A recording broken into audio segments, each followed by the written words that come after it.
my nerdlings. If you're new here, my name is Nikki. Welcome to my channel where we get nerdy. This is the face of despair.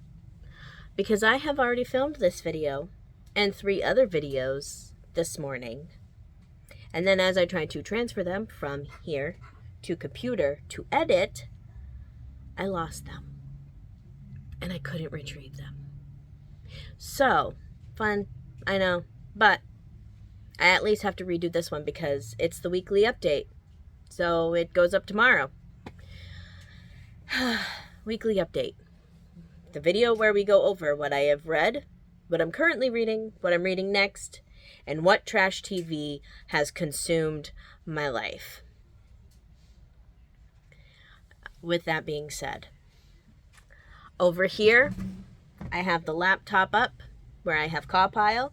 If you do not know what CAWPILE is, I will link down below. Book Roasts, G is the creator, Book Roast is the channel. I will link her down below where she explains CAWPILE and all of that. It is basically this gorgeous spreadsheet that keeps track of your reading and all the stats for you. And it's amazing. And it's colorful. And it makes graphs. I love it. But I have CAWPILE right here with all of the books that I have read, that I'm currently reading, and what's on deck. And I will insert covers here. First book I read this month is Among the Hidden by Margaret Peterson Haddix. This book came out in 1998. I was 7. I remember reading it when I was a little kid, but never finished the series because I didn't realize it was a series. But this is about a young boy named Luke who lives in a dystopian time in which having more than 2 children is illegal, and he is a third. And like to the point of if you have more than 2 children, there is serious consequences. It's a super short book at only 160 pages. It's a middle grade. After I ran it through the ranking system, which is a scale of up to 10.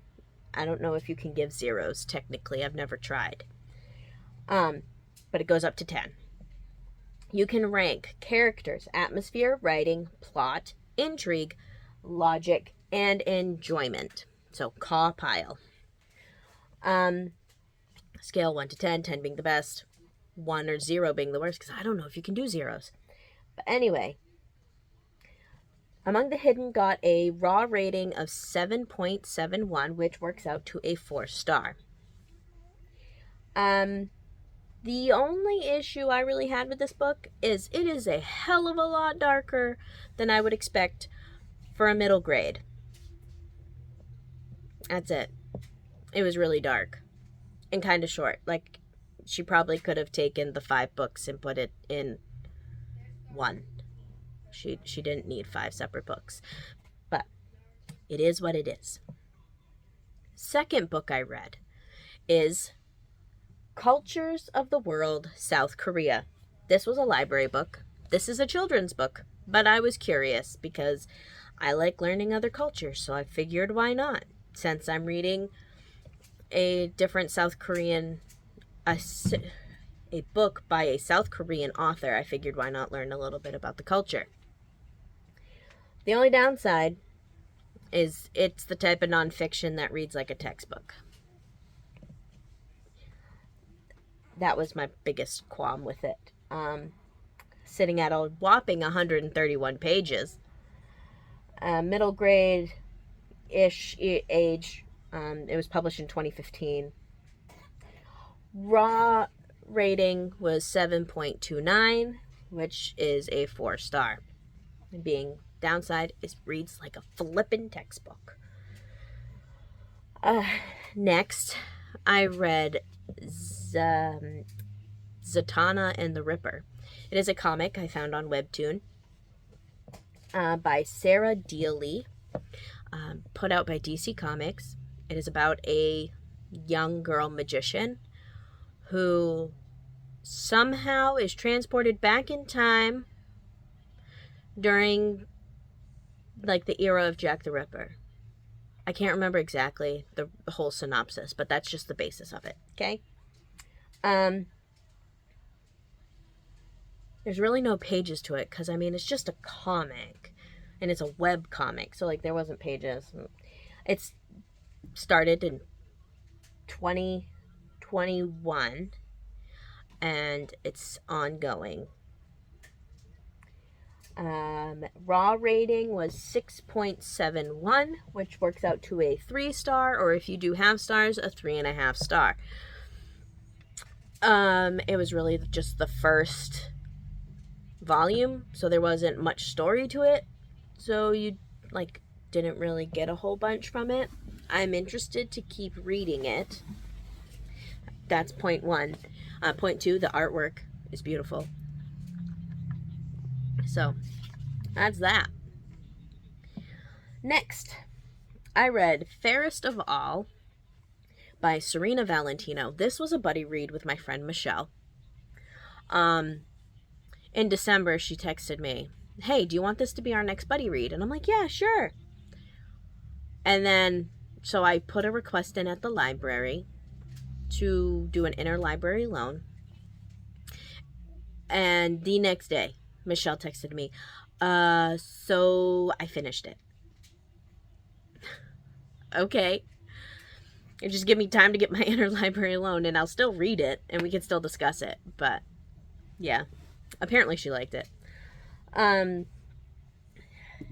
This one was a whopping 250 pages.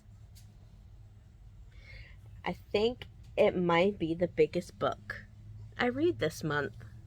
I'm enjoying this whole month of short novels. It's fantasy. It was written in 2009.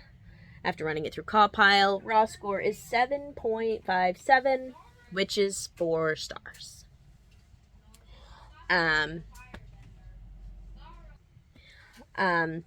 I enjoyed it. It is the story of Snow White, but the evil queen's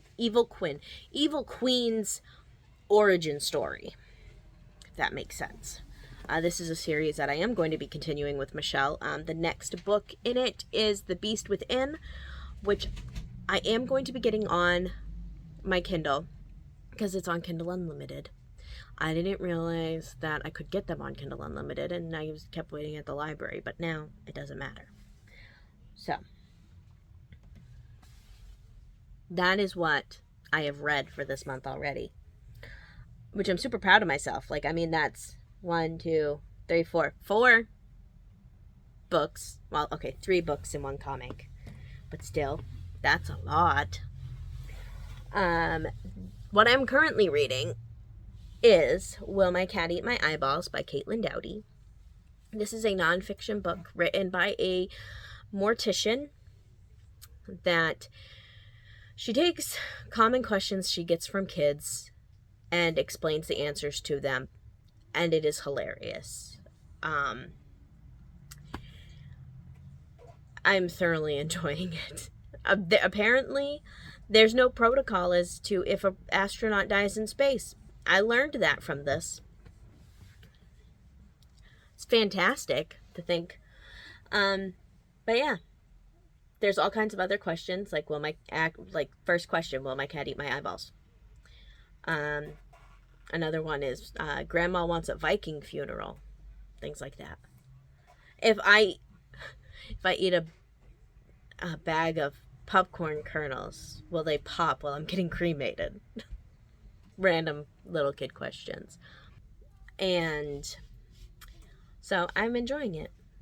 It's fun. It's definitely a different nonfiction than what I've read before. Next, I have Illustrated Stories of China. That one I'm working on as well. It is an anthology of Chinese folklore and folk tales, and it's illustrated and it's beautiful, and I'm enjoying it. It reminds me of being a little kid having a teacher read me Aesop fables all over again. That's how I feel. It's pretty simple. I don't have anything else to tell you. Then So that's what I'm currently reading. What I'm reading next. Thank you, Quincy, for slamming your door. What I'm reading next is I Want to Die, But I Want to Eat Tteokbokki by Baek Se-hee. This is about a young woman